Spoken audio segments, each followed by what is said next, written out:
Hi there Aries, thank you for joining me for your weekly forecast for week commencing the 9th of September. There has been an emphasis on precision, getting things right, really resolving anything in your world which is not quite as efficient as it could be. But this may have at times led to some brittle exchanges when it comes to your relationships. But at the very start of this week, Mercury relocates, and you're going to find that you'll probably take other people's comments much less to heart. And it's easier to step back and be a little bit more objective about their viewpoint, your viewpoint, and reach easier understandings. However, this is a week when Mars, your ruler, is going to be clashing with Saturn, the planet of restriction, all through the week. So what's the implications for this? Well, I would say that in the houses, the areas that both planets are occupying, it's really suggesting to you that maybe you need to be a little bit cautious when it comes to risk taking.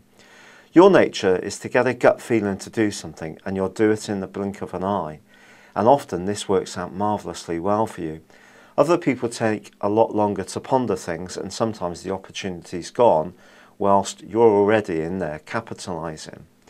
But when it comes to money, big ticket items, your long-term financial future, I wouldn't be too much of a gambler this week. And yet ironically, on Wednesday, Venus, the planet of love, but also of money, moves into the part of your horoscope where it can attract good things to you around these kind of areas. But it's asking you to just be patient. You may even actually gain from someone else's generosity. And there's a structural realignment going on in the heavens between Saturn and also Pluto, which can actually be really good for you.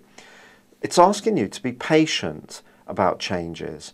It's asking you to research your options very carefully, to be tactical, and not just rush in where angels fear to tread, which is basically what Mars squaring up with Saturn can tempt you to do. The trouble is, if you do that, you could get bitten quite quickly.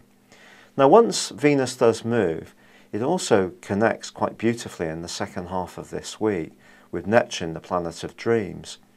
Now, Neptune may not have always been great for you over the last 2 or 3 years, because at times it may have drained your energy or confused you.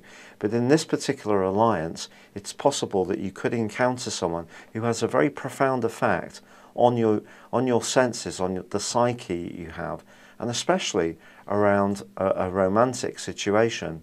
You may even find yourself thinking back years past to someone who once was in your life. There is a quarter moon, however, which occurs on Thursday. And this quarter moon really encourages you not to try to be too virtuous in the second half of this week. Now, that might seem like a strange thing to say with the sun being in Virgo, which is pushing you to do this. But it's kind of just saying, yes, you can focus on resolving outstanding tasks, trying to be organised, but don't rush around like a mad thing. Plan things carefully. Don't spread yourself too thinly. And most of all, don't get too caught up in trying to escape from your obligations, because if you do, that too can cause a problem for you.